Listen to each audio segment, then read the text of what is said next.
Muy buenas noches, queridas amigas y amigos de este programa los días martes, su programa entre Pacos y Rati. Buenas noches, Raúl. Buenas noches, Gilberto. ¿Cómo estás? Buenas noches, Jorge. Un placer saludarlo.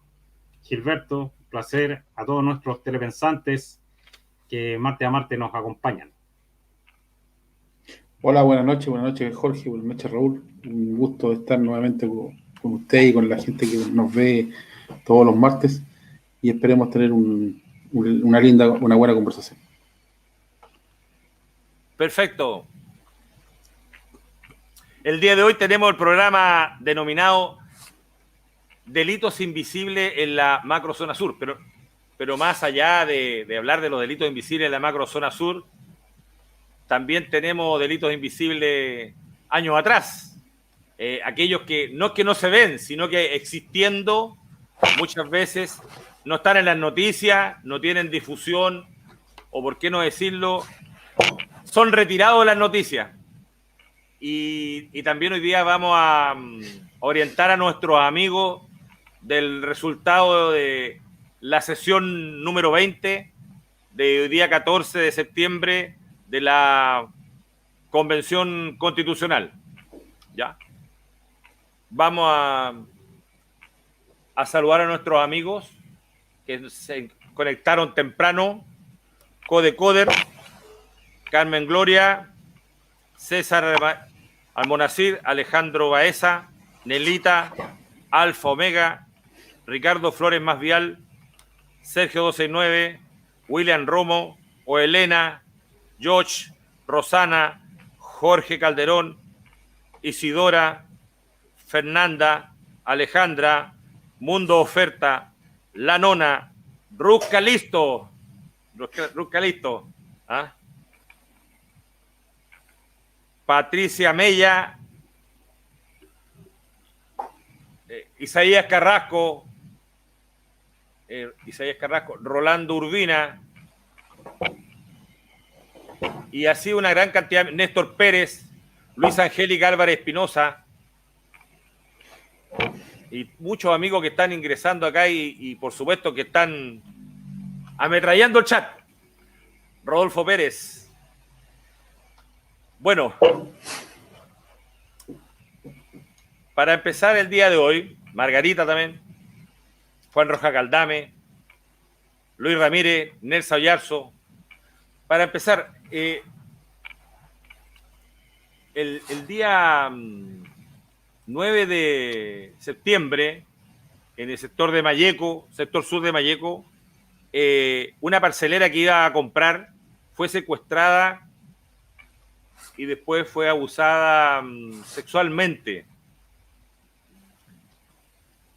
Esa noticia, cuando fue liberada el 10 de septiembre y dejó la denuncia en Carabineros, esa noticia rápidamente fue difundida por las redes sociales y después se retiró de algunos medios de comunicación. ¿Qué sabes tú al respecto, Raúl? Mira, sí, efectivamente estuvo rápidamente circulando la información por las redes en aquel momento, pero a poco andar la información literalmente fue retirada. Y de hecho hoy en día uno busca en los distintos buscadores de internet y no es posible encontrar antecedentes. Sin embargo, como la inteligencia nuestra opera rápidamente a esos niveles, efectivamente se trató de un hecho delictuoso que afectó a una persona, a una mujer, que habría sido eventualmente secuestrada, se hablaba de secuestro, y que después la Fiscalía en un comunicado, también a través de otros canales de las redes sociales, habría desmentido de que no habría antecedentes de secuestro, cosa que se contrapone con lo que habríamos conocido inicialmente, y que lo peor de todo es que además habría sido abusada sexualmente. Esto lleva evidentemente a suponer que debiese existir un delito de secuestro con violación, si es que fuese así. Ahora, las razones de por qué estuviese de alguna manera bajando la información, evitando que se divulgue en las redes sociales este tipo de delitos puede estar radicado en varios factores. Y quiero pensar bien en que quizás la Fiscalía, por un tema de resguardar el tema de victimización o de revictimización, ¿cierto? Y de quizás de ser garante un poco de los resultados de la investigación, puede que haya retirado los antecedentes, para no, en el fondo, agrandar más allá y echar a perder la investigación. Pero, al contrario de eso, podríamos pensar de que eventualmente se pudiese querer ocultar información que no se quiere que esté disponible, digamos, en los medios públicos. Pero pensando bien, me da la impresión que pudiese tratarse de un tema delicado y me llama la atención de que tiene ciertos ribetes con un caso que quizás conoces tú muy bien del año 70, Jorge, respecto de una mujer agricultora de los años 70 que también habría sido violada y que quedó en la nada, entiendo. Tú creo que lo conoces, ¿o no?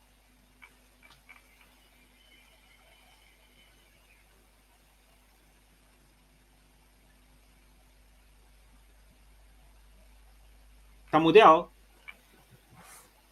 Sí, sí, conozco el caso, pero quería primero ver si Gilberto, desde su perspectiva investigadora. ¿Yo muteado? No, ahora sí. Está bien. Gilberto. Mira, Gilberto, sí. Sí tiene relación de este caso. ¿Te acuerdas de la década de los 70 de la mujer agricultora en Panguipulli que también fue violada? No, mira, no lo desconozco en detalle eso, lo escuché en alguna oportunidad, pero mira, a mí lo que me llama la atención respecto de este tipo de hechos y que queda en evidencia cada vez más, de que es necesario de que exista alguna instancia, un ente que represente a las víctimas, porque lo hemos dicho ya varias veces acá, la Fiscalía finalmente no representa los intereses de las víctimas.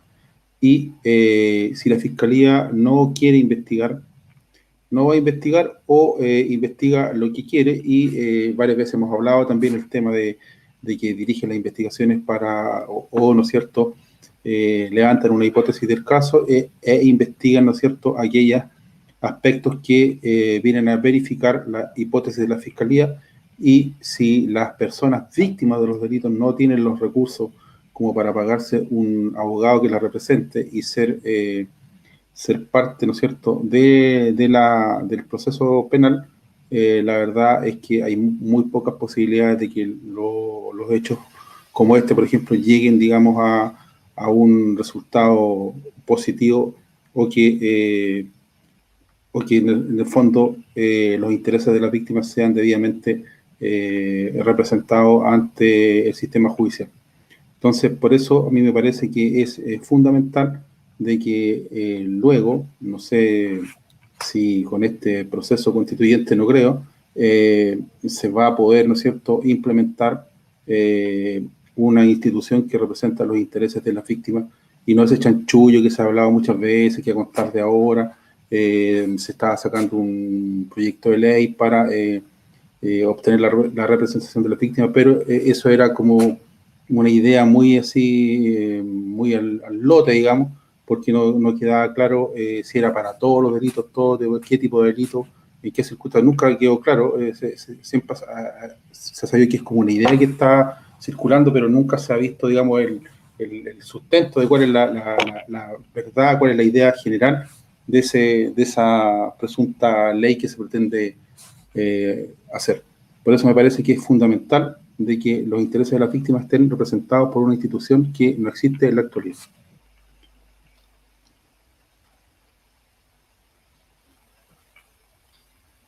Yo creo que es tremendamente importante lo que está diciendo Gilberto, en el sentido de que efectivamente a veces los intereses que se supone debiese resguardar la víctima, el Ministerio Público respecto de la víctima, muchas veces no se están viendo bien representados a veces en los juicios. Y a veces, en algunos casos, prima más el compromiso político, ideológico en algunos casos, que el verdadero compromiso relacionado con la objetividad que irroga el tratamiento o el trabajo de la ciencia criminalística en función de poder esclarecer el delito. No nos olvidemos que el Ministerio Público, por ley, de acuerdo al Código Procesal Penal, en su artículo 3º, tiene la exclusividad de la investigación penal, y dentro de ello tiene como obligación, ¿cierto?, dirigir en forma exclusiva la investigación de todos los hechos que sean constitutivos de delito, los que determinen la participación punible y además los que establezcan la inocencia también del imputado. Y muchas veces cuando nos vemos enfrentados a determinados casos donde hay determinados sesgos políticos, aparece precisamente esta visión de túnel muchas veces en la Fiscalía, en que no se aportan todos los antecedentes que permiten de una u otra manera manejar la balanza en un justo equilibrio, o de proveer adecuadamente los antecedentes del caso a la defensa, en este caso de algún imputado, para que pudiese defender. Y por lo tanto, dentro de ese proceso, evidentemente que también juega un papel muy importante en algunos casos la falta de protección de las víctimas. Cuando se archiva una causa, muchas veces, en más de alguna oportunidad, habiendo antecedentes para seguir la persecución o abrir, digamos, un caso, y se archiva, se vulnera necesariamente los derechos de la víctima. De hecho, claro, porque, disculpa, sí. Claro, porque en definitiva, como lo decíamos, si la víctima no tiene calidad interveniente a través por intermedio de un abogado, ¿no es cierto?, no está debidamente representada, y la Fiscalía hace y deshace con la investigación penal, y si sencillamente archiva y nadie va a reclamar o no le da la importancia debida a algún caso, y nadie se va a oponer a las resoluciones de la Fiscalía. Entonces, por eso me parece que es un problema de que las víctimas no estén debidamente representadas por alguna institución que se preocupe, ¿no es cierto?, de que los derechos de las víctimas, en este caso, valga la redundancia, sean debidamente representados. Entonces yo creo que la solución es esa, pues, de que existe una institución que represente a los intereses de la víctima, porque parece paradójico que exista la Defensoría Penal Pública y que está preocupada de los derechos de los imputados, y no así, no existe ninguna institución pública que represente los intereses de las víctimas de los delitos que cometen estos sujetos que están debidamente representados por la Defensoría Penal Pública. Entonces hay una desproporcionalidad del sistema, donde el afectado finalmente son las víctimas de los delitos, y quienes son los que causan el daño o los que lesionan los derechos de las personas están debidamente representados por este sistema, ¿no es cierto?, de defensa procesal penal. Y a eso agrégale que finalmente los jueces de garantía es lo que tienen que salvaguardar, son que no se vulneren los derechos de los imputados. O sea, tienes que el sistema no guarda de igual manera los derechos de las víctimas versus los derechos de los imputados. No, claro. Sí, sí. Y es como paradójico, porque al final, estando descrito en el artículo 6º del Código Procesal Penal, donde se entrega evidentemente esa obligación del Ministerio Público de resguardar o proteger los derechos de la víctima, aún así, en muchos casos las víctimas no... Si el caso no es mediático, la víctima queda absolutamente desprotegida. Es que claro, porque en definitiva volvemos a lo mismo que hemos hablado muchas veces. Aquí queda en evidencia el sesgo político de la reforma procesal penal, porque en definitiva lo que se trató de salvaguardar son los derechos, ¿no es cierto?, de los imputados en contra de este Estado, ¿no es cierto?, que atenta en contra de los derechos. Entonces, ¿quiénes son supuestamente los vulneradores de los derechos de las personas? La policía y el sistema judicial, y el sistema penal, digamos. Entonces, en definitiva, los mayores vulneradores de derechos, según la visión de esta gente, primeramente es la policía. Entonces, el sistema lo que hizo fue blindar, ¿no es cierto?, al imputado en contra de estos potenciales vulneradores de derechos, que somos los policías. En el fondo eso. Y se olvidaron de que detrás de un delito siempre hay una víctima. Entonces, se preocuparon de de que los derechos de los imputados quedaran bien salvaguardados, no así los derechos de los imputados.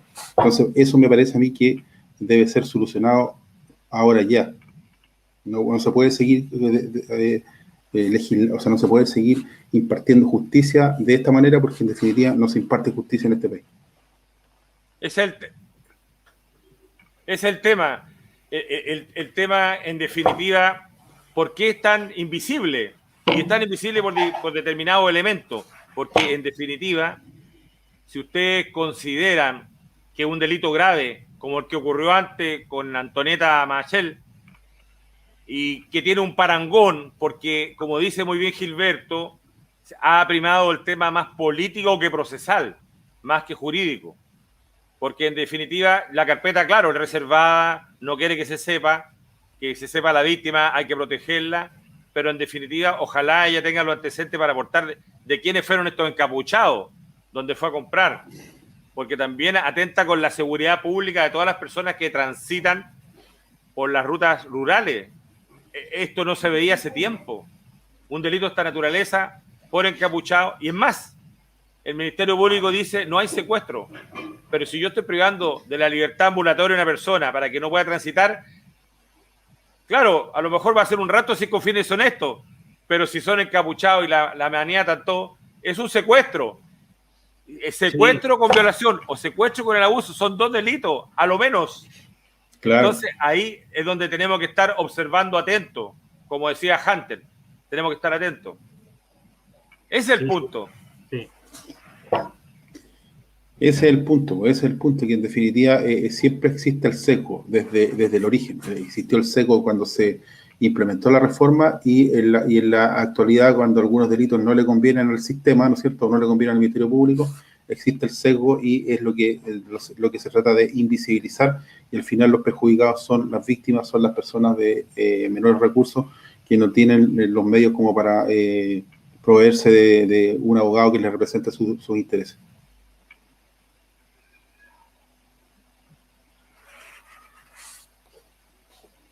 Así nomás. No, así no es. Ahora, ¿por qué habrá bajado esta noticia? Yo vuelvo a insistir, quiero pensar de manera, quiero darle un punto positivo, digamos, o darle lugar a la duda. Quiero pensar en el fondo que se están resguardando los intereses de la víctima, ¿ya? Aun cuando pudiésemos obtener desde la inteligencia quizás antecedentes que nos pudiesen estar retratando informaciones que tienen vinculación con determinado sector y que quizás nos lleva a inferir que hay alguna intención política en el fondo de poder esconder ese tipo de noticias. Pero pensando exclusivamente y a lo mejor desde el punto de vista criminalístico quiero entender que se están protegiendo un poco, se para formar los intereses de la víctima. Bueno, tratemos de ser un poco mejor pensados y pensemos de que la Fiscalía tal vez está investigando, está llevando a cabo una investigación de mayor envergadura y que tal vez estos imputados pueden estar involucrados en otro tipo de delito. Exacto. y que tal vez, ¿no es cierto?, que se sepa al respecto, o que este delito a su vez tiene relación con otro, podría entorpecer el éxito de esta otra diligencia más grande. Pensemos que podría hacer eso. Pero si no, la cosa huele feo. Perfecto. Yo compro completamente esa teoría en todo caso. Saludemos a Félix Pino, Snipe 23, Mauricio Bravo, Manzanita, Héctor Quesada, Marcela 2.0, Beatriz Rodríguez, Claudia Loma, Mario Op, Merlín les manda un saludo de Alemania, don Raúl y don Gilberto, Verónica Caro, tenemos nuestra amiga Olena de España también, tenemos un amigo de Australia, en fin, varias personas. Acá, mira, Rodolfo Pérez dice: la reforma procesal penal generó un manto de protección para los delincuentes, sobre pretexto del respeto a los mal llamados derechos humanos, tal cual. Eso pues, en el fondo coincide plenamente con lo que estamos hablando.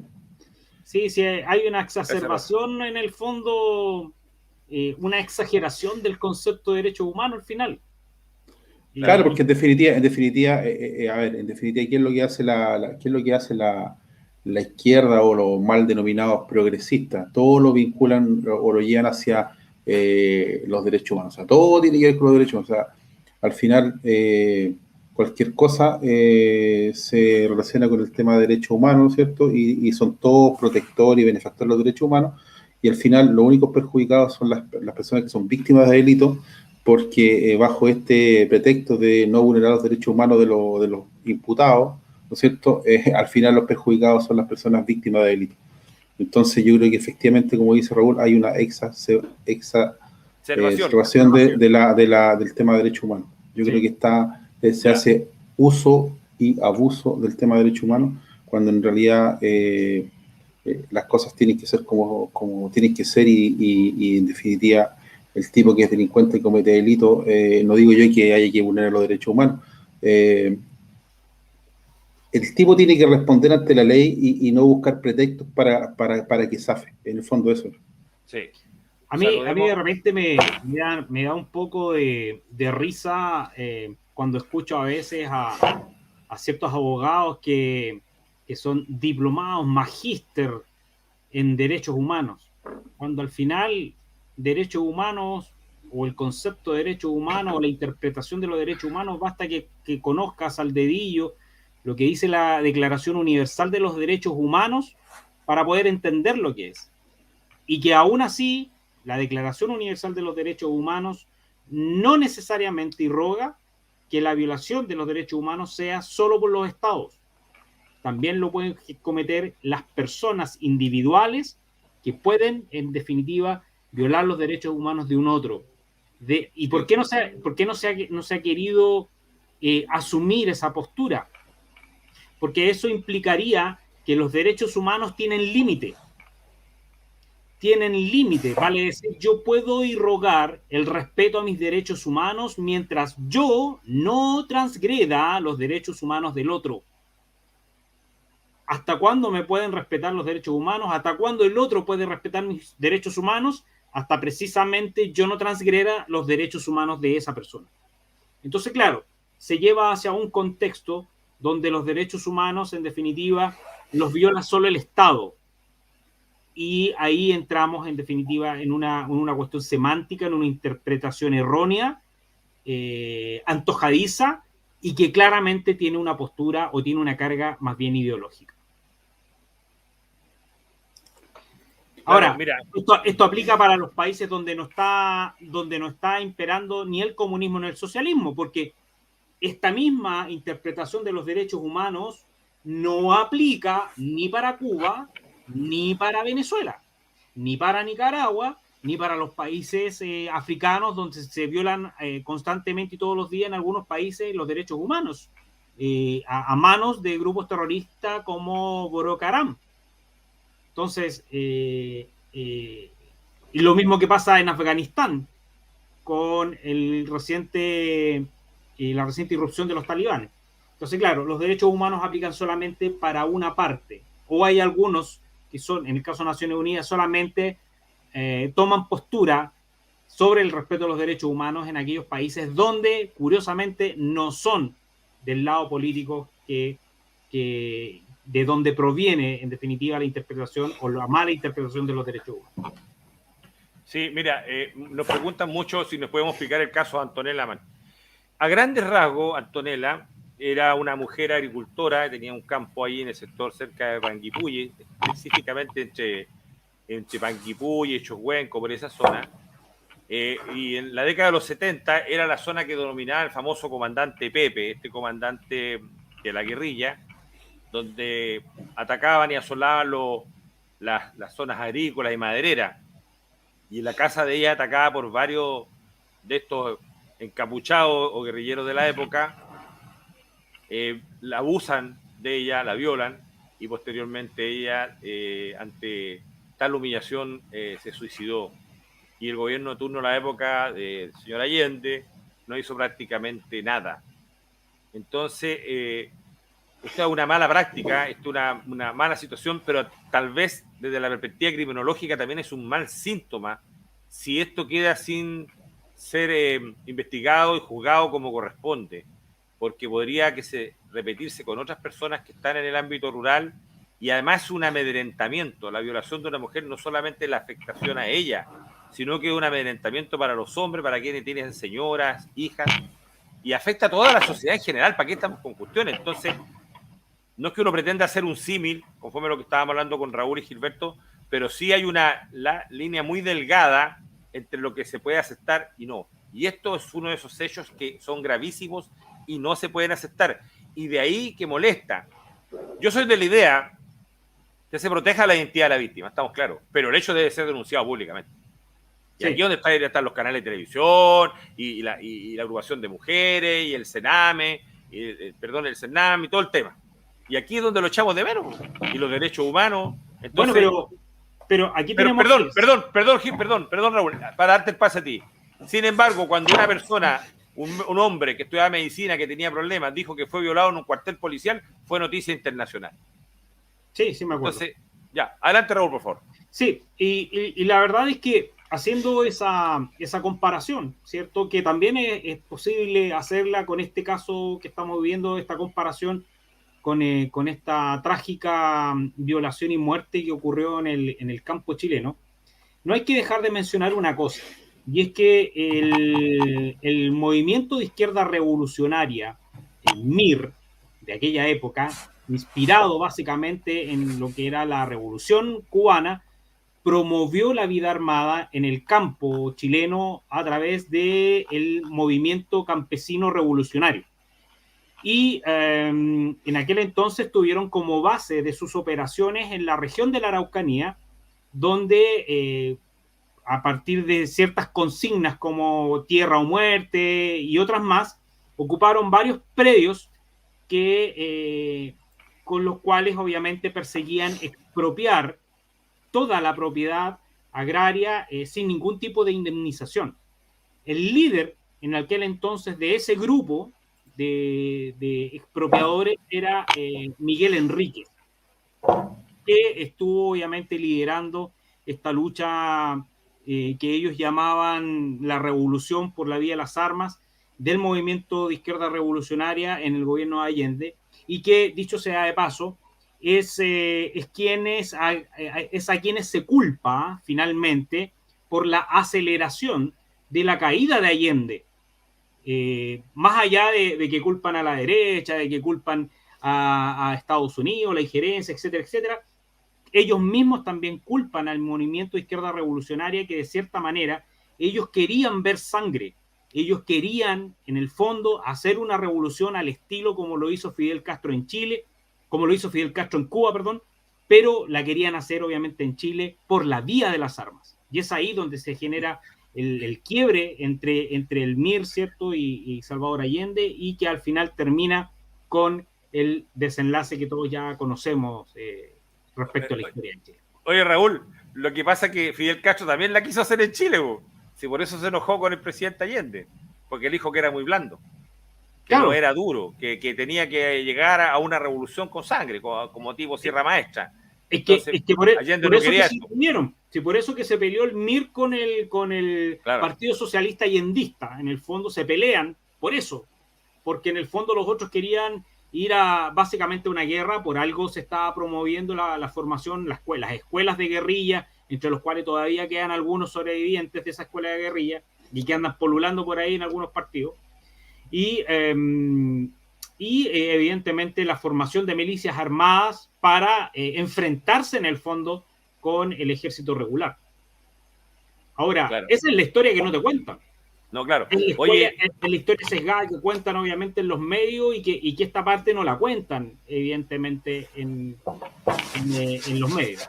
Así que puede tener perfectamente alguna relación, perdón, con esto termino, algún grado de comparación con el caso que estamos observando de este caso de violación, secuestro y violación de esta persona, que eventualmente pudiese estar dentro del contexto político, pudiese tener alguna injerencia. Claro. Oye, un saludo a Carlos Velana, que se integra. Saludo a tu prenda única.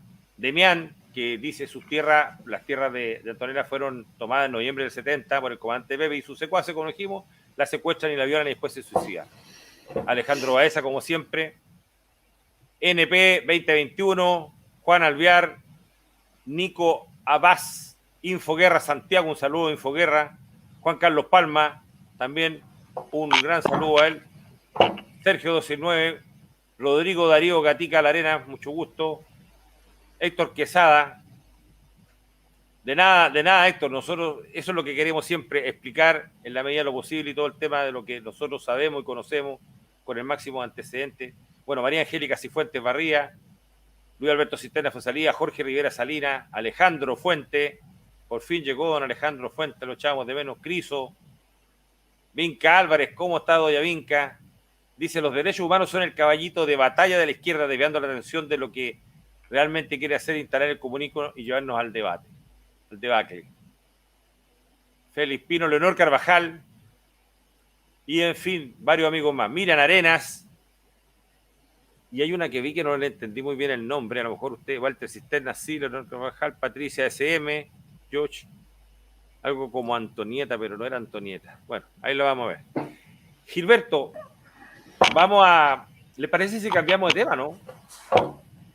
Sí. Vamos a ir a otra noticia que no está tan invisibilizada, pero no entendemos también porque se guarda un poco la identidad de la víctima. Y curiosamente, cuando hablamos de los delitos invisibles de la macrozona sur, tenemos un sector ubicado, cuadriculado, de Mahuidache, que no es Mahuidanche, que está cerca de Pitrusquén y Cumuy, casi al Tolten, sino que es Mahuidache, que está cerca de Quepe, comuna de Freire, donde nuevamente, vamos a ver, Mr. Sid nos va a mostrar el diario, donde nuevamente fue lesionado un carabinero el día de ayer, una herida en su pierna, iba sentado en un bus, y por supuesto que el mismo fusil que anda dando vuelta le causa una lesión, y la noticia fue cortita. Herido sargento segundo carabinero en Mahuidache. Y adivinen en qué parte de Mahuidache, sector Maquehue, donde está el fondo de la Universidad de la Frontera, la UF. Entonces, Gilberto, teníamos una noticia antes muy grave, secuestro con violación, y ahora la lesión de un carabinero en el mismo sector. Y esto, si bien es cierto, fue manejado en la prensa local, un poquito salió aquí por allá en un par de radios, y en ninguna parte más.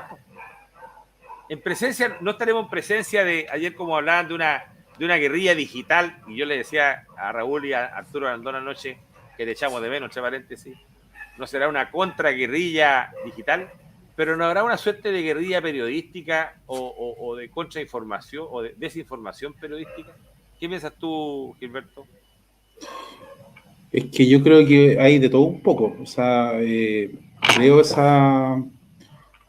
esa hipótesis de que la prensa en el fondo elige qué informar y cómo informar y va discriminando a la prensa más militante, obviamente va discriminando este tipo de noticias. Pero también, ¿sabéis lo que a mí me tiene preocupado? Y yo creo que hay que meterle y hincarle el diente, que tiene que ver con la corrupción. ¿Qué pasa con el equipamiento de nuestras policías? ¿Por qué le disparan a los vehículos que se supone que son blindados y pasan como mantequilla? ¿Por qué los chalecos antibalas no están respondiendo como debería ser? ¿Estarán usando chalecos antibalas vencidos? ¿Serán chalecos antiesquila y no antibalas? O sea, la autoridad está no satisfaciendo las necesidades reales de las instituciones, nos están estafando. Hay autoridades a las que no les importa que nuestros policías, pedidos, carabineros, sean víctimas de delitos y que los elementos de protección que les tiene que proporcionar el Estado no sean los adecuados. Entonces, si fuera así, también a la autoridad le interesa que esto no se sepa. Y entonces tenemos un ejemplo ahí con una investigación que se estaba haciendo en relación a unas licitaciones, tanto unas cámaras de carabineros, pero entiendo que también hay un problema con unos chalecos antibalas vencidos en las dos instituciones, carros blindados que no resisten 556, 308, 380. Entonces, a mí, si hubiera algo de cierto en eso, yo lo encuentro que es grave. Y aquí debería haber una investigación seria, tanto administrativa como penal, para establecer qué es lo que está pasando, por qué estos carros no responden, por qué la implementación, la indumentaria que están utilizando nuestras policías no sirve. Entonces yo creo que esa es una situación que no deja de ser seria, a la cual hay que ponerle atención, y los mandos de nuestras instituciones tienen que ponerse serios y defender a su gente, porque la única forma de defender a su gente es que a lo menos tengan los elementos para poder combatir, digamos, a estos grupos paramilitares y a la delincuencia en general. Así que yo creo que ahí yo le pondría un punto, digamos, de observación y con ojo bien crítico.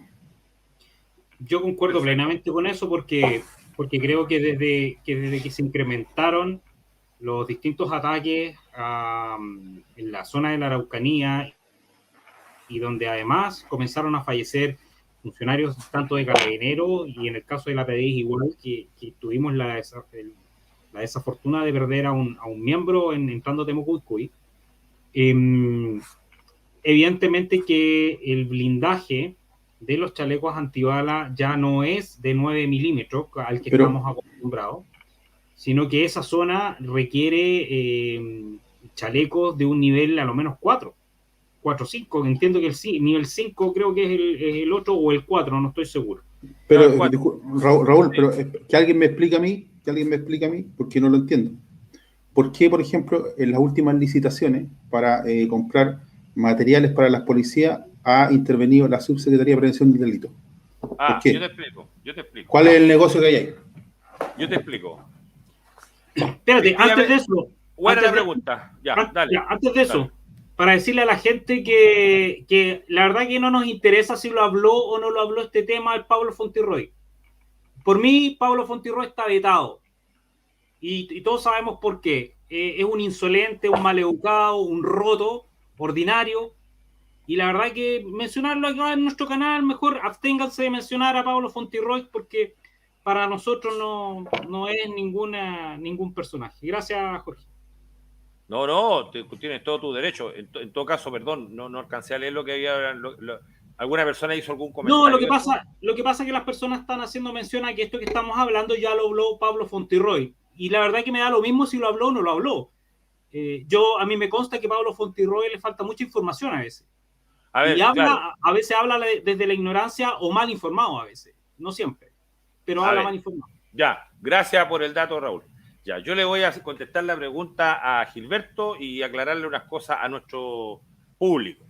A ver, el tema de la pregunta que hace Gilberto, y tiene toda la razón, es por qué un aspecto que es logístico, propio de instituciones que tienen los laboratorios, los medios de prueba, están todo un esquema de compra, hay una intervención política. Y eso pasó con las cámaras, con la radio, y la subsecretaria se fue, y hay un caso judicial, hay un general que no quiso que se siguiera tramitando esto, y por eso ha tenido bastantes problemas.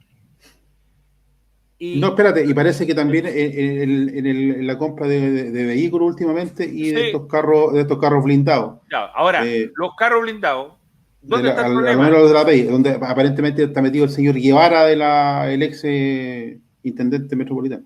Claro, ahora yo te voy a explicar. El problema de los blindajes, porque también tiene relación con lo que planteaba Raúl, los blindajes en Chile se compraron hasta los Mahindra, que son unas camionetas hindúes, y las blindaron. Porque yo veo que en el chat dicen, pónganle placa de esto, placa de esto. Nos sacan con ponerle placas si el chasis no está hecho para soportar el peso del blindaje. No está soportado para los vidrios. Sí.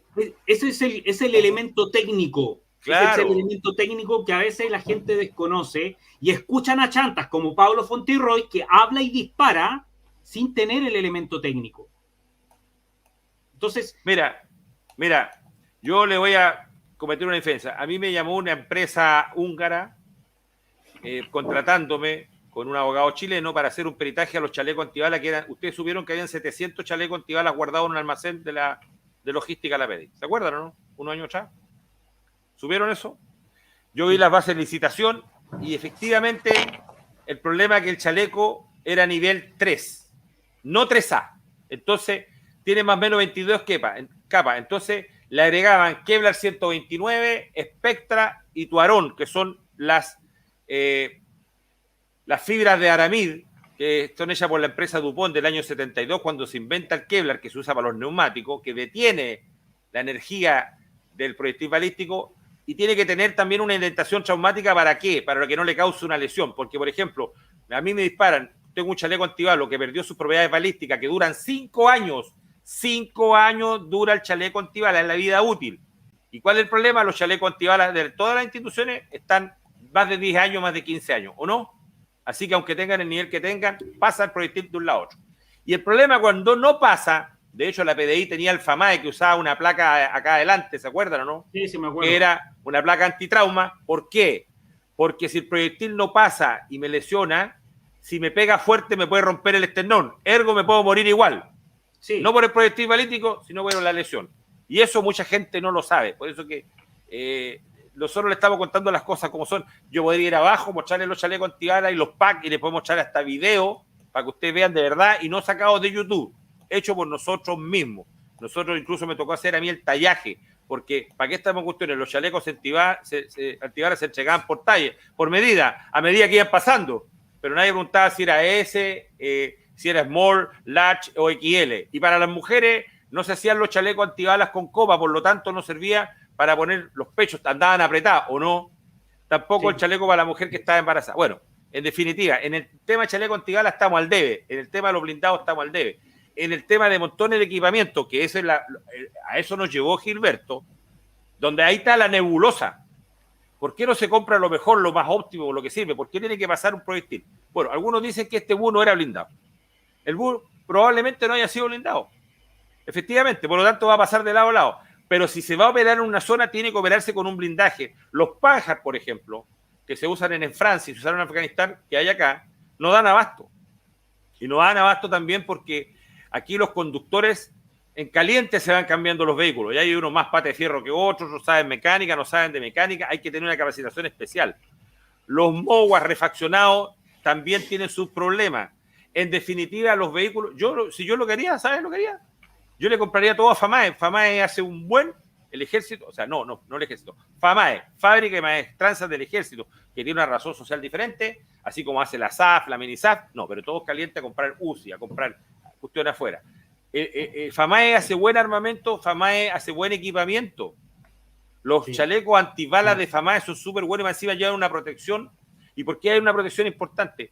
Porque Carabineros no sabe usar el chaleco. Carabineros usa el chaleco arriba de la chaqueta táctica y al revés, tiene que usar el chaleco abajo. Entonces, como lo usan como abrigo, o algunos se sientan en el chaleco antibalas. Y en la PDI pasa lo mismo, anda con un chaleco afuera que es interno, ¿sí o no? Entonces, ¿qué sucede? Cuando egresa un carabinero, cuando egresa un detective, cuando egresa, se le debe entregar un chaleco antibalas, su arma de servicio y todo, su radio. Pero se los prestan. Sí. Ese es el problema. Si digamos las cosas como son. Por eso que, como decía una amiga, ojo, que es súper importante conforme a lo que... Por eso que yo te digo, Gilberto, la pregunta tuya fue al callo, güey.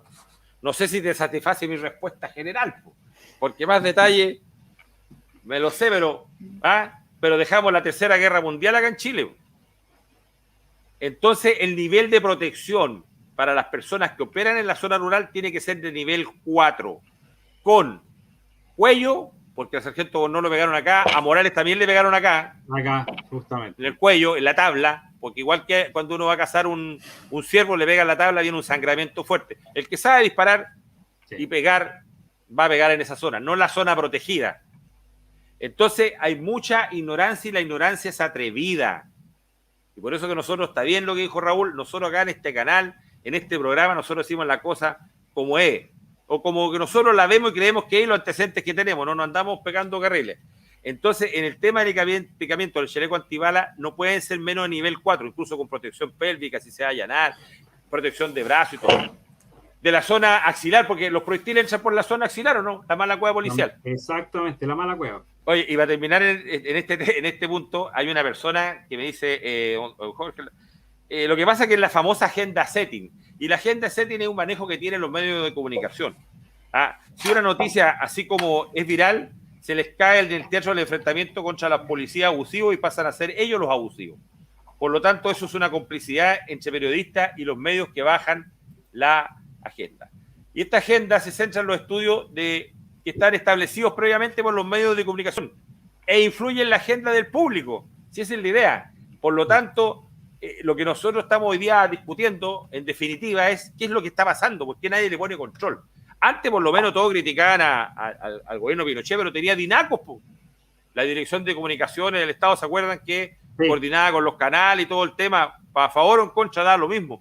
Y eso no significa que no haya libertad de prensa, porque igual habían otros medios, pero tiene que haber que se le dé una difusión y que se le diga, bueno, está este tema.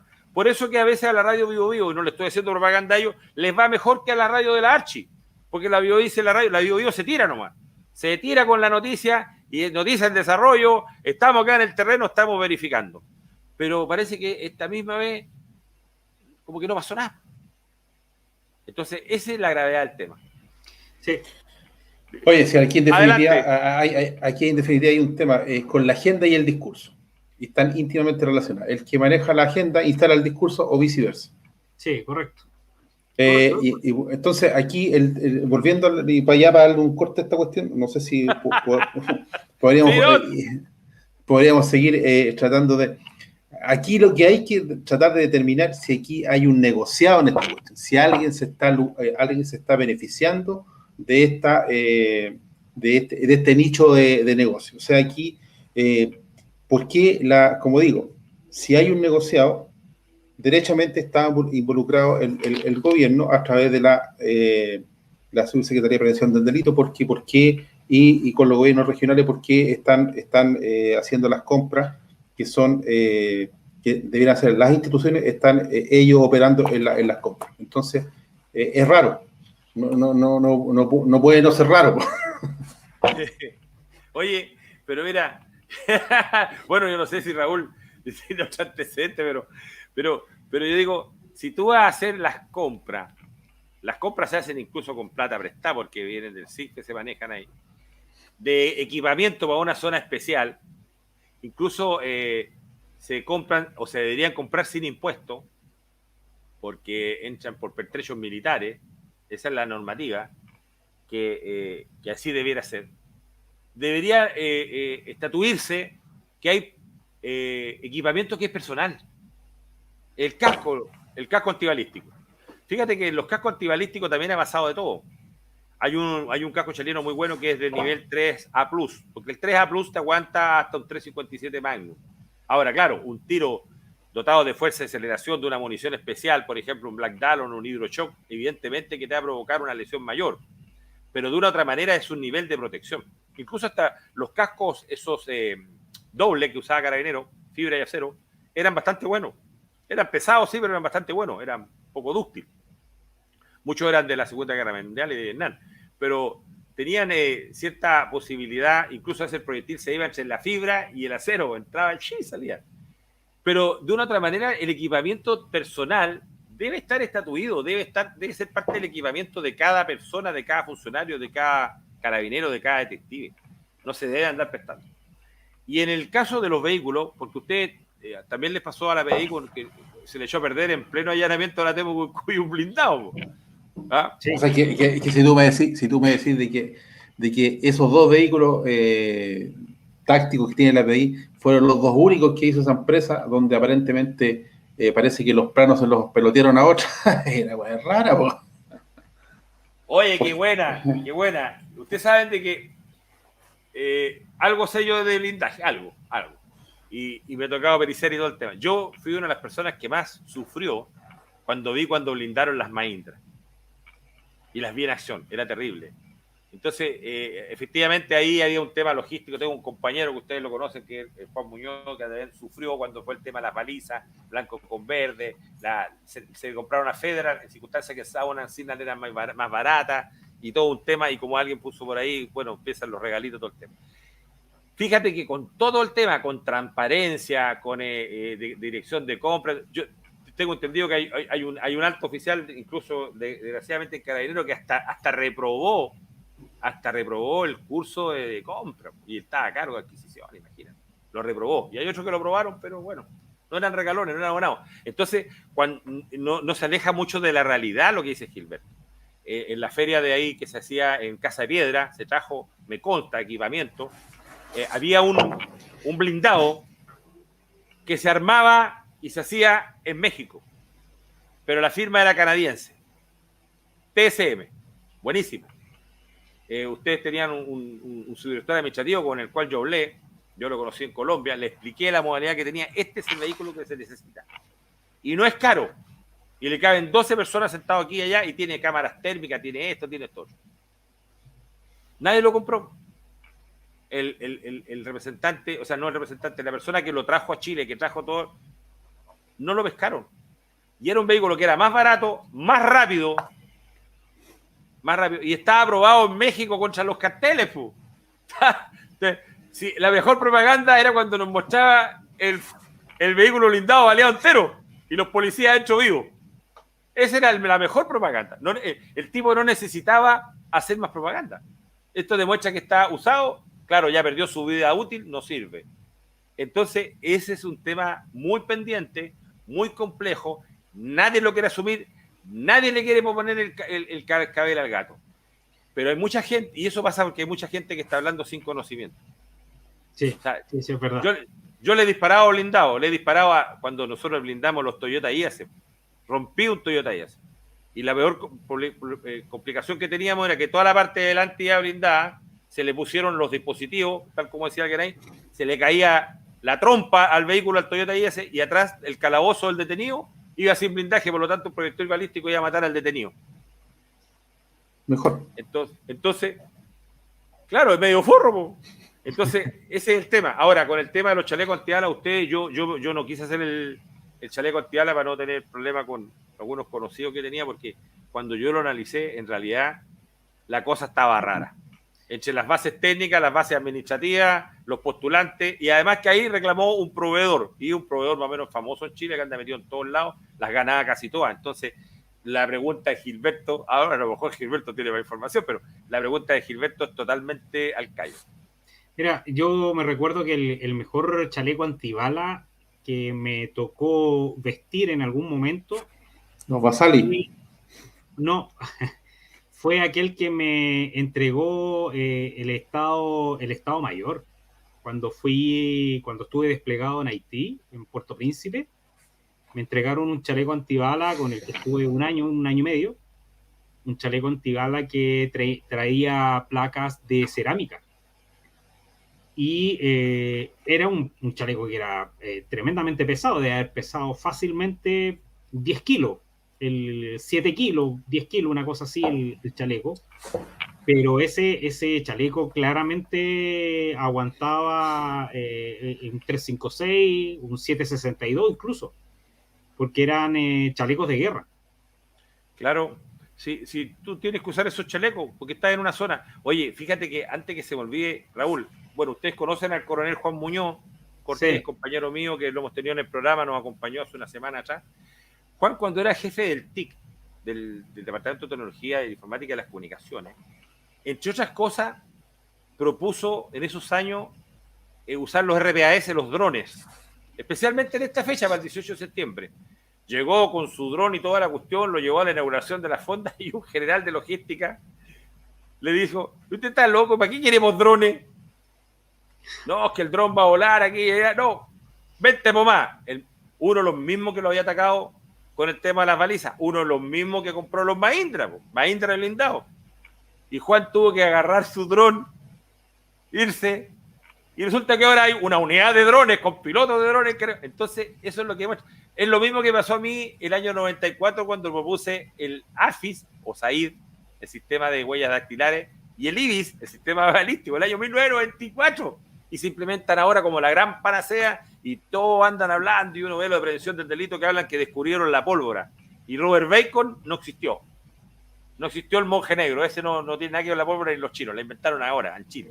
Entonces, ese es el grave problema que tenemos. Y para eso no hay remedio.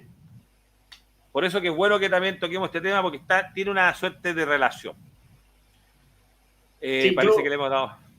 Sí, no, en el fondo yo creo que es como característico de las instituciones, ¿eh? Porque lo he escuchado también en otras instituciones, ejército, armada, que a veces las iniciativas que tienen los mismos miembros de las instituciones, poco o nada se toman en cuenta cuando son muy buenas, y a veces pasa necesariamente por la poca información o el poco conocimiento que tienen a veces los mandos.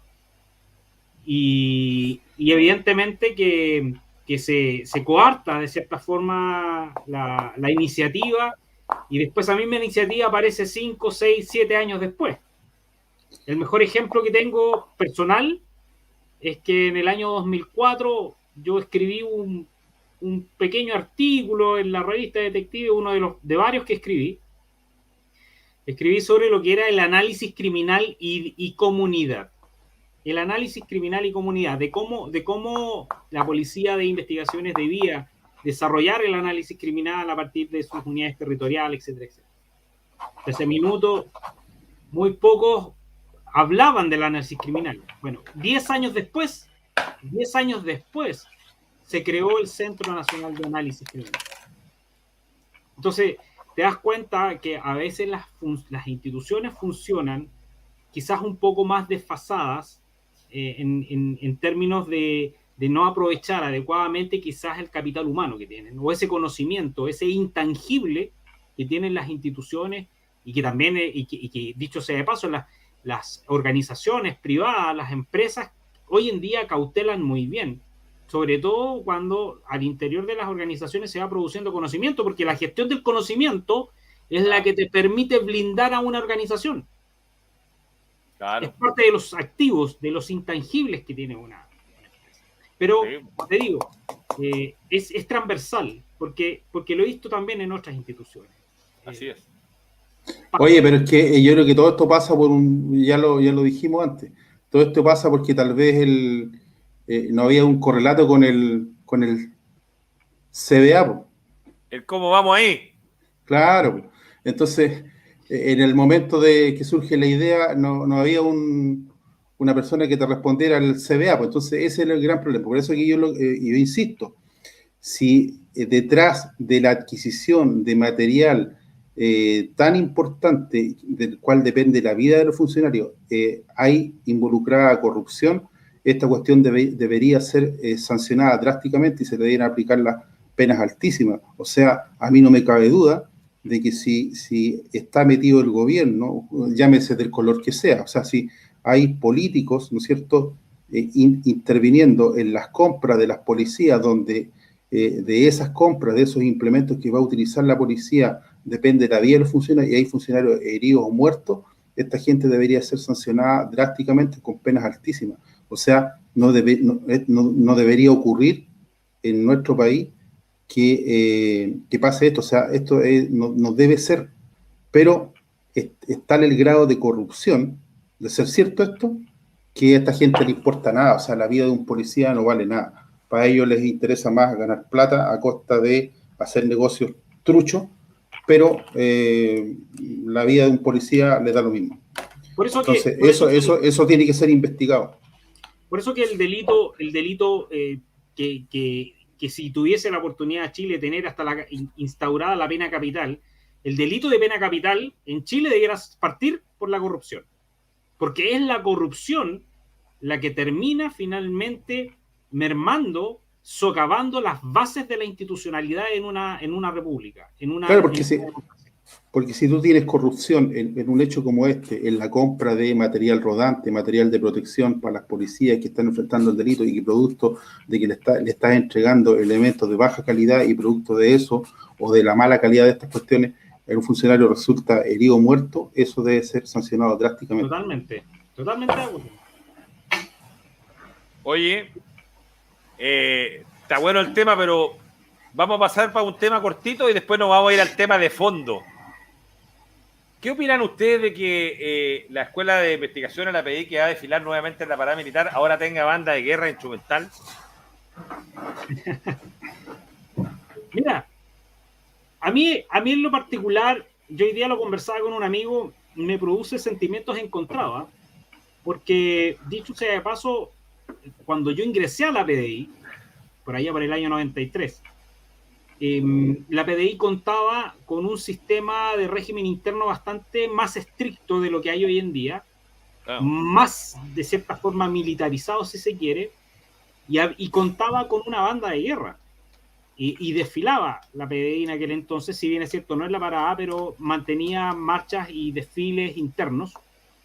Y me recuerdo que yo pertenecía a la banda, y porque yo era caja, tocaba la caja.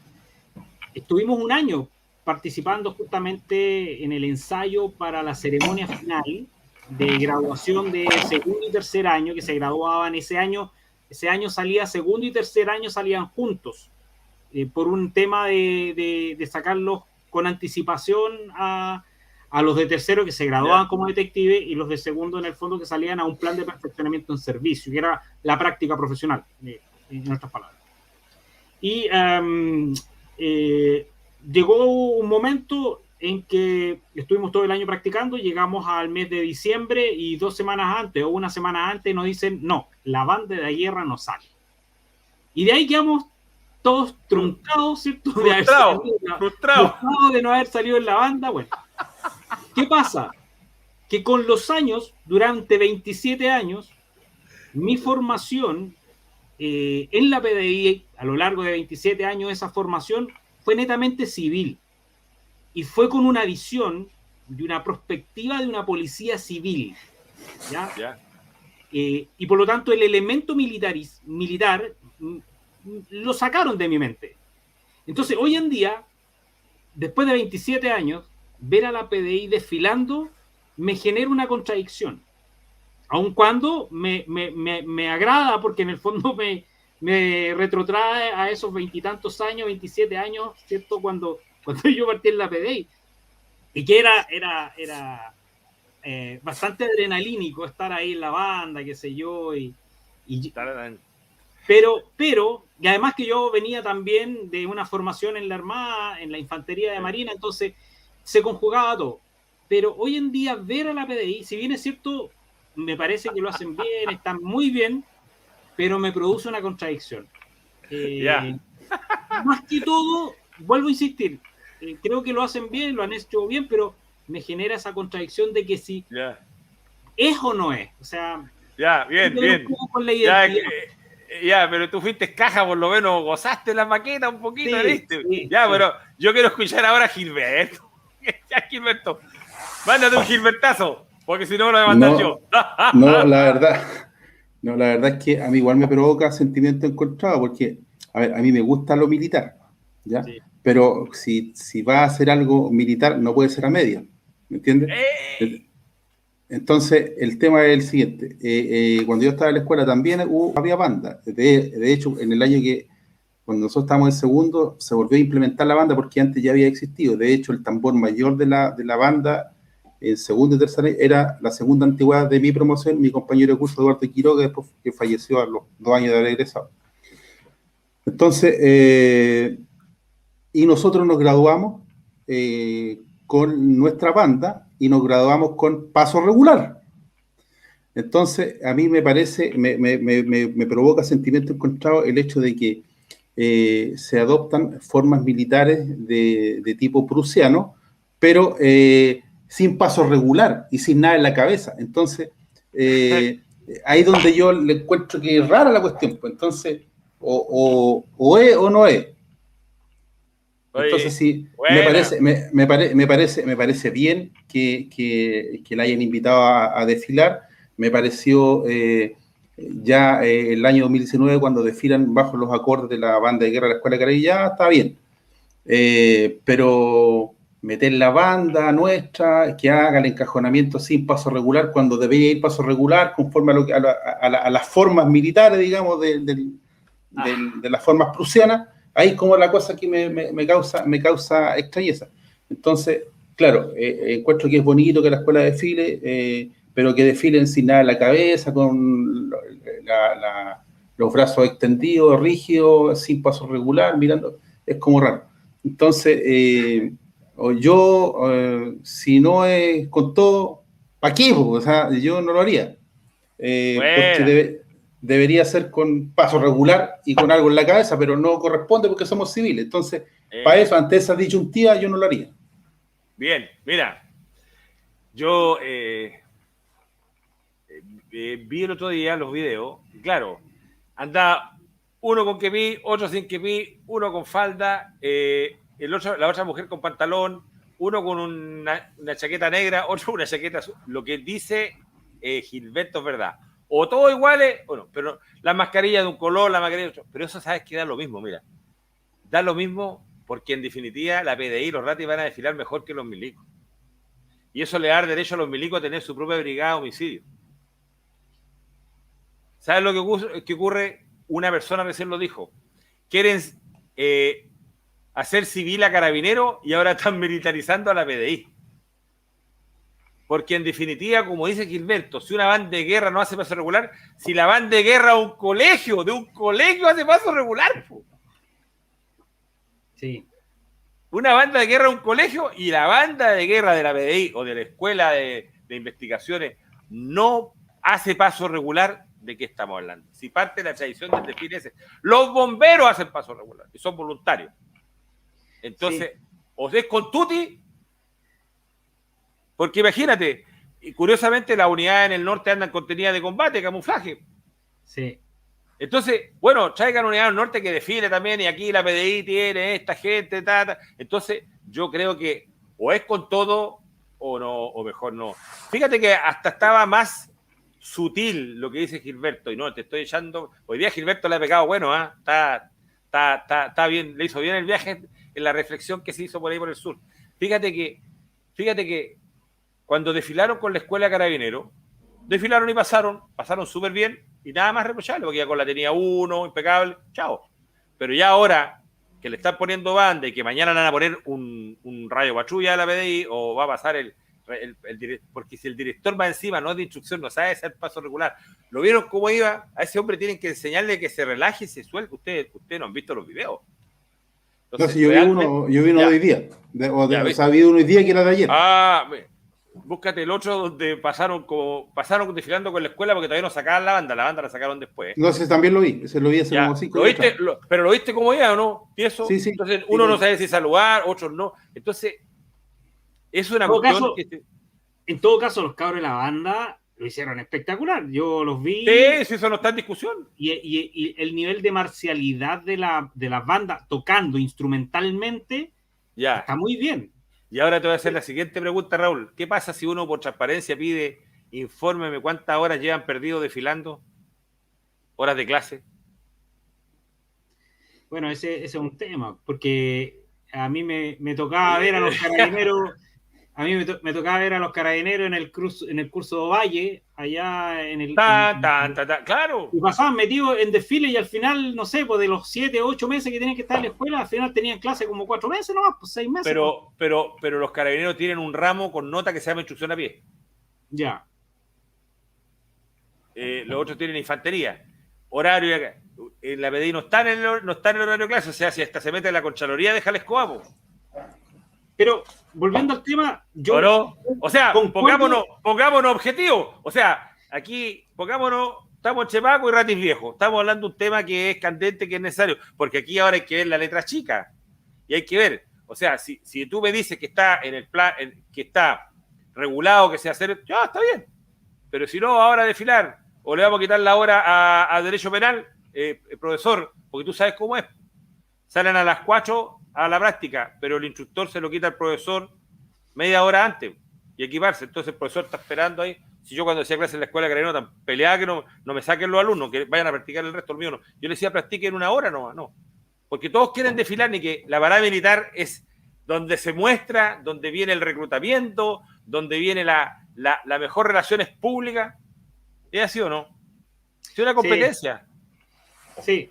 Pero concuerdo plenamente con lo que dice Gilberto en realidad, que si van a hacerlo, digamos, que lo hagan con todo, porque efectivamente existe toda una indumentaria en la PDI, sobre todo en términos de vestimenta y de ciertas agrupaciones que tienen algún rasgo de militarización por la formación que han debido pasar, sobre todo, por ejemplo, la BRT, ¿cierto? Los equipos ERTAS, que han tenido una formación más bien militar algunos, y sobre todo estos antinarcóticos que están en el norte, que también tienen formación militar, muchos de ellos.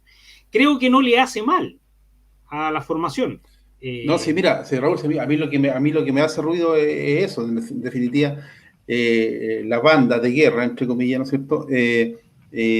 Utiliza formas prusianas. Y Sí, si estáis utilizando formas prusianas, sí, es con paso regular, po. exacto. No, sí, totalmente de acuerdo.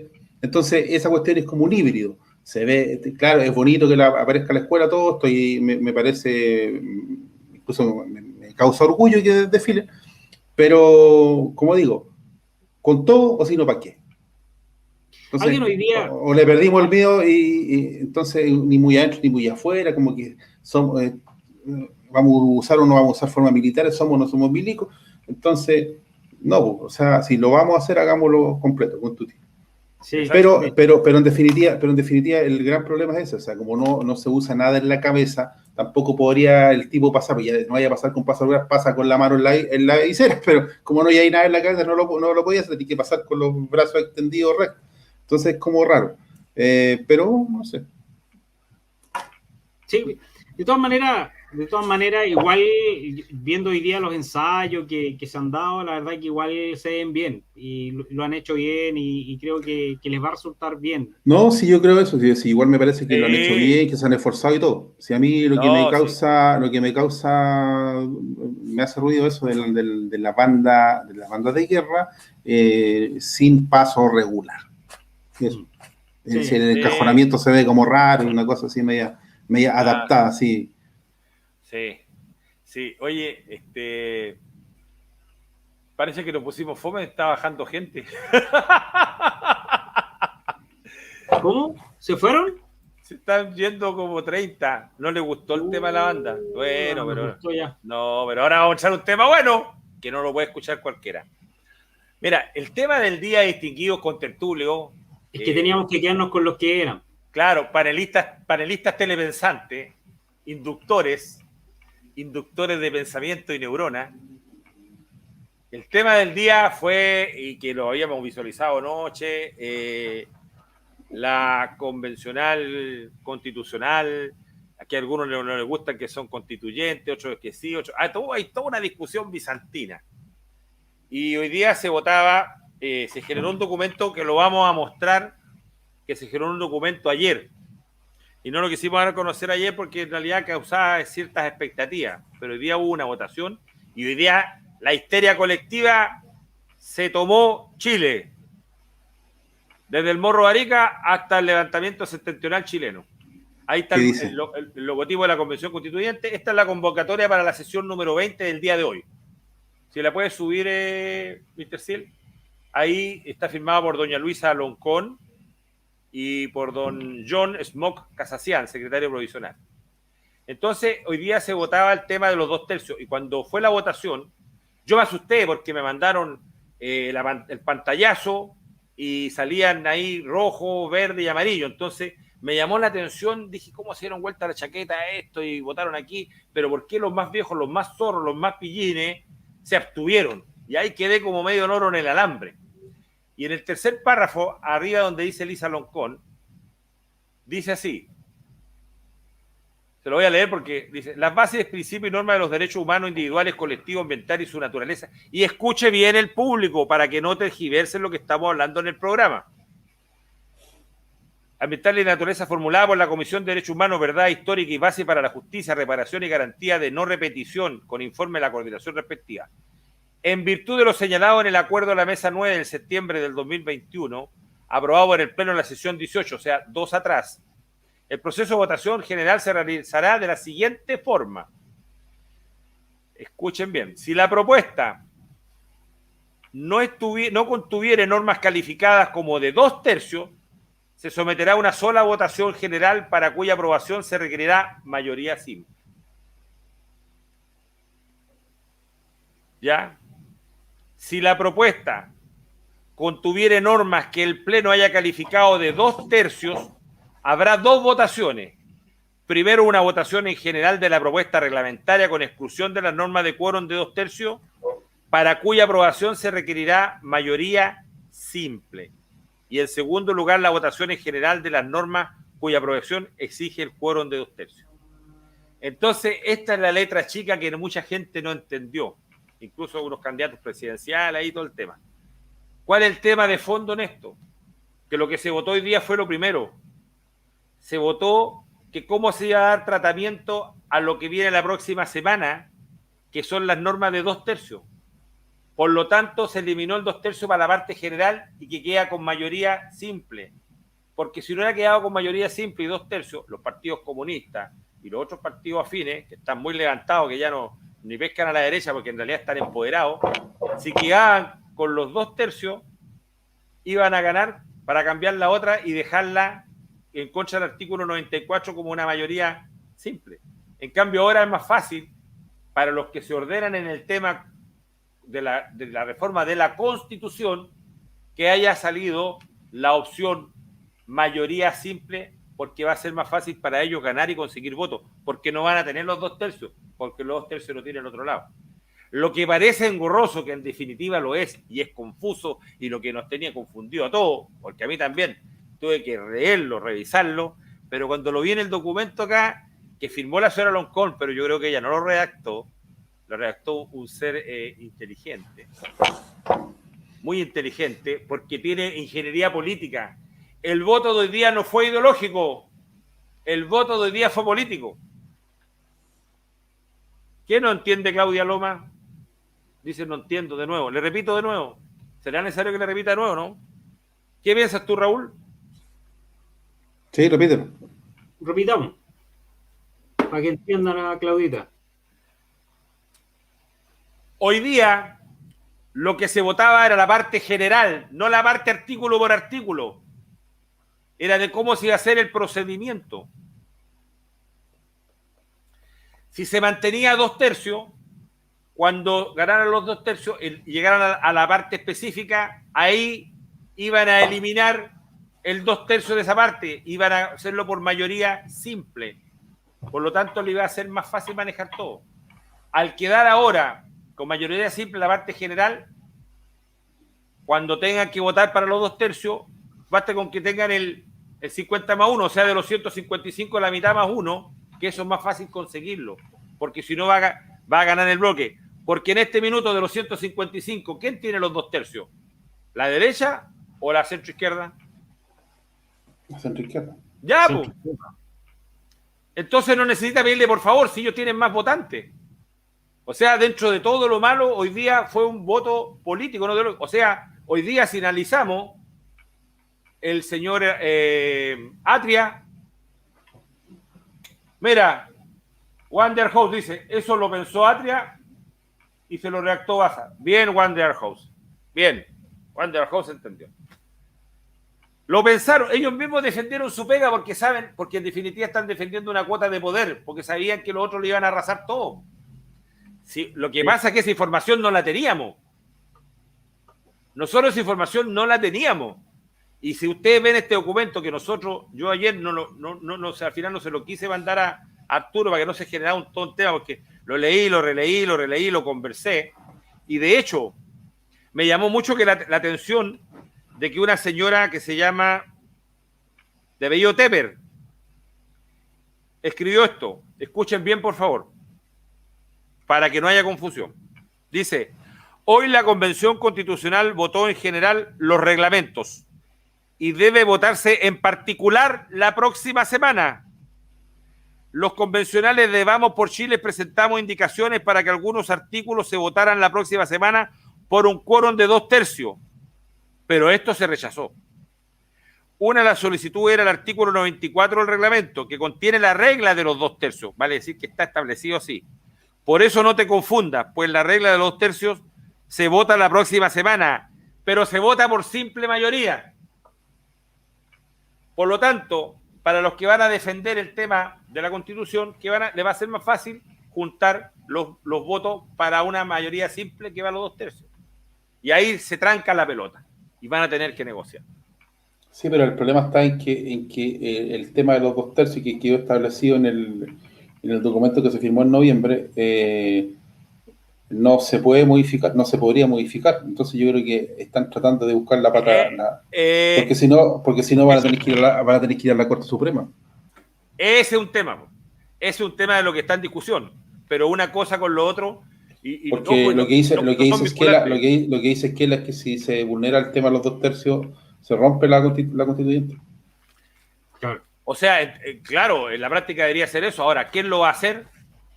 Ahí está el tema en juego. Por eso que hay que estar muy atento, muy atento, porque en definitiva, como es engorroso, porque este es un tema engorroso, totalmente engorroso. Esto, como dijo Wander Holt, no sé dónde habrá sacado la información, pero es así, está buena. Esto se dio cuenta el propio señor Atria. Sí. Se dio cuenta y dijo, oye, van a ser la verdad la Constitución que tengo hecho nomás. Entonces, bueno, Nenita dice que se rompa nomás. Bueno, si de esto no va a pasar con cero, porque hoy día quedaron muchos lesionados, pero la gente no puede estar confundida. Ese es el tema, porque el tema por sí solo ya genera confusión. Ahora, hay muchas cosas que a veces la gente no entiende porque simplemente quizás son complejos de poder analizar, pero uno no tiene que perderse y no debe sacar la atención sobre el foco de la constituyente, la convencional, perdón. Sí. Y la mejor manera de poder estar pendiente de eso es como cuando uno va a presenciar un acto de magia y uno está pendiente del mago para ver en qué momento mete la mano al sombrero y saca un conejo. Con la convencional hay que estar muy atentos y hay que darse el tiempo de bajar la información y entenderla, de digerirla, porque de la misma manera como yo lo he graficado con el mago, el día de mañana la convencional nos va a sacar un conejo del sombrero.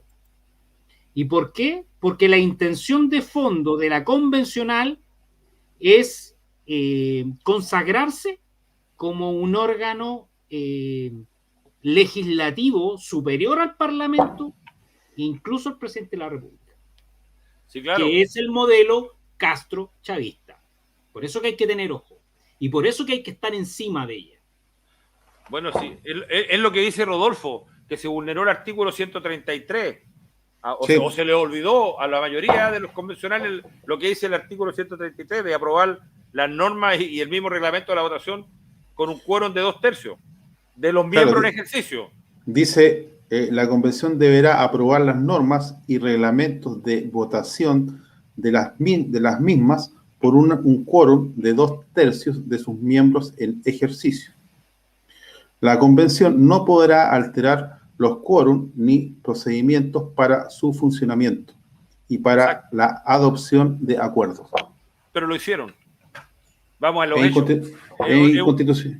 Claro, esto fue un acto de facto. Ahora, ¿qué es lo que sucede? Que no hay control, porque el gobierno... Es inconstitucional. Claro, y además que no hay control de nada, porque el gobierno que se limita a pagar la factura nomás. Paga la factura además como los sueldos, las comidas, paga. No hay coordinación, no hay nada. Están haciendo lo que quieren.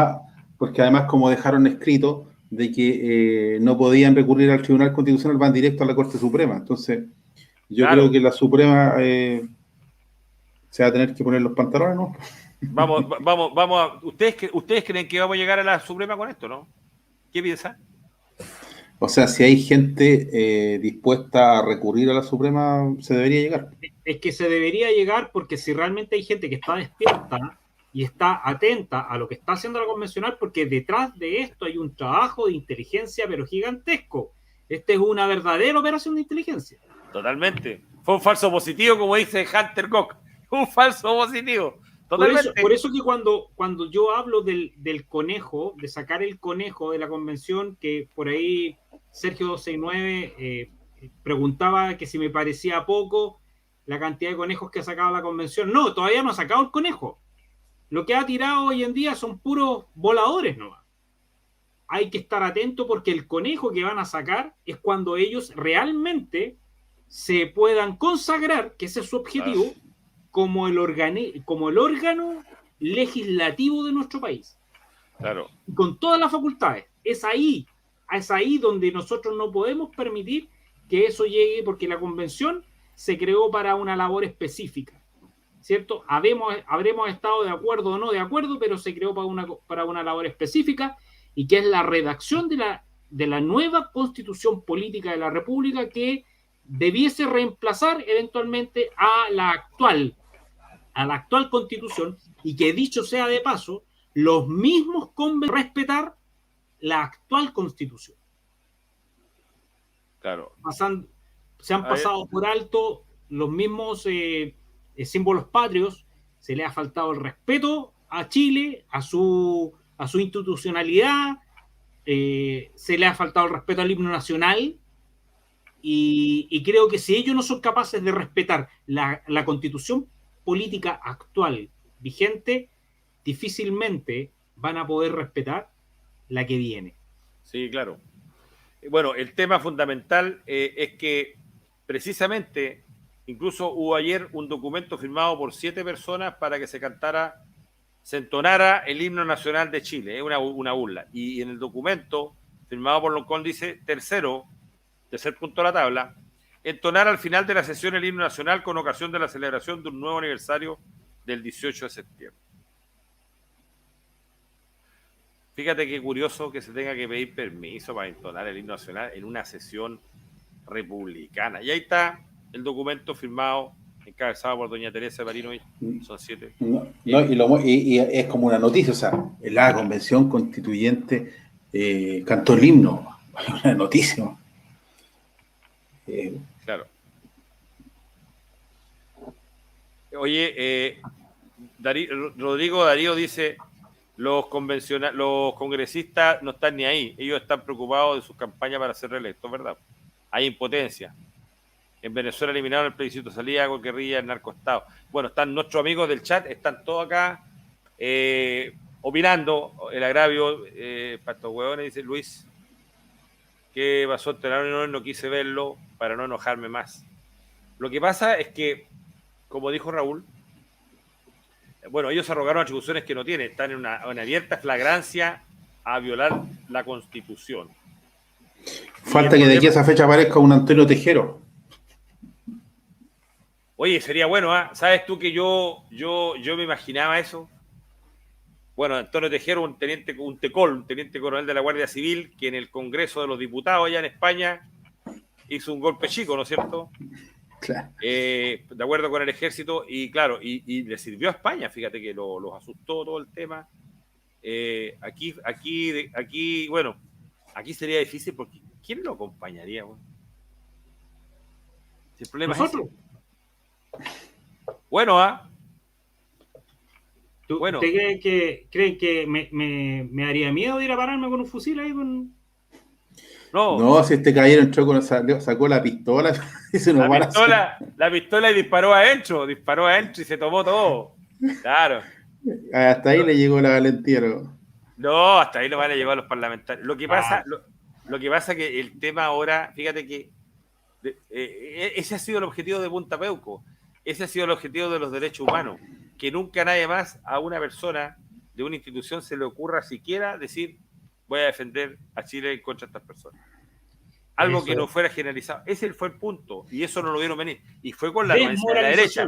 No, y fue con la anuencia de la derecha, pues fue con la anuencia de los políticos profesionales que viven de la política, que viven de esta ingeniería, de lo que hicieron ahora, ingeniería política. Dijeron, ahí está la parte ideológica, pero ahora vamos a ir por la parte política. ¿Qué nos conviene? ¿Qué es mejor? Y ahí es lo que el resto no entiende, porque el resto dice, pero ¿cómo de una línea? ¿Por qué esta persona que es parlamentario vota de esta forma? O dice que va a votar de esta forma y vota de esta otra, porque también tienen sus asesores. Uno transmite lo que conversa, le cuentan, y uno le dice a las personas que están adentro, oye, a ver, por favor, explíqueme bien qué pasó, cuál cuál es la génesis de esto y por qué el resultado de esta votación, porque me parece extraño que Jürgen se haya votado abstención. Me parece raro. ¿Y por qué este otro votó? Entonces los que más entendieron dijeron, bueno, no le damos el voto ni para allá ni para acá para esto, porque viene esto otro. Y ahora, encontrando el documento firmado por la señora Loncón, claro, ahí está. Si la propuesta contuviere normas que el Pleno, o sea, todos, haya calificado de 2/3, habrá 2 votaciones. Primero dos votaciones. Primero una votación. Ellos van a decir cuáles son para 2/3 y cuáles no. Eso, primero hay 2 votaciones. Una en general de la propuesta reglamentaria con exclusión de la norma de quórum de 2/3, para cuya aprobación se requerirá mayoría simple. Y una segundo lugar, la votación en general de las normas cuya aprobación exige el quórum de 2/3. Y ahí le generó la confusión. ¿Pero usted cree que lo redactó ella? No. Esa es una paloma del sombrero, ¿eh? No es el conejo, esa es la paloma. Una palomita. Como dijo el Bombo Fica, sospechosa luego. Entonces, bueno, querido amigo, estamos en 1:31. Nuestros amigos del chat parece que quedaron medio bajoneados, ¿no? No, estamos bien, estamos con harta gente, ahora subió el quórum. Acá estamos con el quórum no de 2/3, vamos a llegar al quórum de 3/5. Que eso quieren llegar algunos. Gorro de lana, bueno, Demián, tu prenda única, Tamara Viejo Fre, las viejas más tontas que una puerta, me imagino a quién se refiere. Sergio Bamón de Molina, si la corte no le para el carro a la Charlie, esta no la pesca, ¿qué se hace? Fuerza, Carabinero y la PDI, don Alejandro Patricio. Ja. Pato Monono, buenas noches. Milay 241, bueno. Si los Supremos no lo coge, fuimos. Buen programa, démosle. Mira, me imagino que será otro Jorge, no voy a agarrar papayó. Sería bueno que viéramos nosotros hagamos un ruido de bayoneta, sable y onda y escopetas de goma y piscola. ¿Cómo estaríamos, Gilberto? ¿Cómo estaría ahí? Sí, yo la hago. ¿Cómo estaría de ministro del Interior, Gilberto? ¿No se te pasaría una? Chuta, me mataría hacer un Hong Kong Bay, así, no, grande, sí. Grande va a estar. A Raúl lo dejamos de ministro de Defensa. A Raúl le gusta el tema, entonces ahí, sacaría un ministro de Hacienda, para cortarle la mano a todos los buenos. Para manejar el billete como tiene que manejarse. Un talibán policiaco. Querido amigo, vamos al cierre. Ofrezco la palabra a quien se quiere despedir primero. Por favor. Porque tenemos que seguir trabajando ahora. No te vayas ahí, Gilberto. Si te vas, te vas a perder una buena. Te digo al tiro. Ya bueno, ha sido un verdadero gusto volver a integrarme. Bueno, anoche no pude porque con acompañar a Arturo, venía viajando, llegué como a las 11 de la noche de vuelta. Así que ya yo creo que el próximo lunes me integro ahí con Arturo y estuvieron interesantes los temas. Espero sigamos dándole vuelta a algunas cosas que dejamos ahí boteando. Y yo, como te digo, le metería mano al tema ese de las licitaciones por parte de la Subsecretaría de Prevención del Delito de implementación y elementos que son posteriormente utilizados por las policías. Oye, hagamos un programa. Encontraríamos sorpresa. No, yo haría la pega primero. Yo me ampararía en la ley de transparencia. De transparencia y empezaría a pedir información. Oye, pero yo tengo algunos antecedentes. Te voy a servir. Pero y podemos hacer un programa. ¿Cómo estaríamos con un programa así? Nos tiramos, ¿no? Para que agarremos un par de enemigos, pues, bueno. Estaría bueno, ya. No tenemos plata ni miedo, ¿no? Sí. Ya, pues. Y los corderitos están engordando, ya. Así que. Ya, Raulito. Póngale Wendy. Ya, Raulito, póngale Wendy, compadre. Póngale más. Ha sido un programa bastante interesante, como todos los martes. Ha estado bien activo el chat. Nos han aportado bastante información y sin duda que que hay que estar atentos, sobre todo estos temas más tangenciales, que a veces la prensa los muestra más tangenciales y que dicen relación con el tema de lo que está pasando en el sur, de casos que están pasando en el sur. Vean las redes sociales, se está informando bastante de casos que no están saliendo mucho en los medios tradicionales, porque los medios tradicionales al final están copando las noticias única y exclusivamente con casos vinculados a la convención. Por lo tanto, hay que estar atentos de esos casos que están más invisibilizados y que también tienen muchas víctimas, sobre todo allá en la zona de la Araucanía y en la zona del Biobío. Así que nada, agradecerles a todos la bienvenida a nuestro canal el día de hoy y dejarlos invitados evidentemente para el día jueves, conversando a las policías. No se olviden de darle like a este programa y evidentemente compartirlo entre sus amistades, en sus redes, para que las personas puedan conocer estos temas que muchas veces son tan debatibles. Así que muchas gracias, los dejo invitados a darse una vuelta, una pasadita ahí por el canal Asesor Muñoz y el de Contraproceso, para que vayan viendo, digamos, el material que está disponible y eso. Así que gracias a todos, un saludo a todos los telepensantes y nos estamos viendo la próxima semana. Un abrazo, Jorge. Perfecto. Mira, hoy día nos faltó el video de Infrostrata. Ahí nuestro auspiciador, vamos a ver qué pasó con producción, por qué no llegó el video. Un saludo a Asesor Muñoz también, por supuesto. Raúl Gilberto va a sacar el programa Yogur de Mora, aunque ayer el Arturo nos amenazó de que se contaba lo de el yogur de mora en el programa de él. A lo más podríamos hacer uno juntos, pero no se voy a contar en otro lado. Y la fonda Anchepaco y Ratis, ¿cuándo? Dice Wander Horse. Buena, podríamos hacer una fonda. Buena idea. Nos están pidiendo un programa para el 18. Bueno, saludar a Juan Olanus, Josh, Tamara Díaz, Jofre, Isaías Carrasco, Verónica, un gorro de lana, Juan Carlos Fernández. ¿Cómo sería una fonda ahí entre Pacos y Ratis? ¿Cómo sería la fonda? Uno andaría con esposa, otro con cachiporra. Puta, habría que tener harto hielo nomás, harto hielo. Harto hielo. Y una con 4, disponible siempre. Y un calabozo para los curados odiosos. Y un calabozo para los curados odiosos. Habría que tener una guardia ahí para meter a una sala de interrogatorio, un lugar de donde colgarlo. El powder hará con una chilla. Justamente. A mí, en realidad, a mí me gustaría bailar una cueca con una detective. Sería bueno, Y ustedes podrían bailar con una paquita, pues. Si no, ¿para qué vamos a pelear, no es cierto? Sí, pues. ¿Para qué vamos a pelear? ¿Para qué vamos a pelear, pues? ¿Para qué vamos a pelear? Veterano de 1978 dice, ¿algún trasnoche por la prueba? Sí, mira, sí, veterano 1978. Vamos a hacer un trasnoche. Lo que pasa es que en el trasnoche tenemos que llegar a un consenso el tema que vamos a hablar, porque podemos llegar demasiado sicones a partir de las 2 de la mañana. Sí. Y al día siguiente, ustedes no nos van a ir a ver ni a la cana. Miran Arena, ni la mamá, ni Doña Rupa ir a vernos. Una empanadita.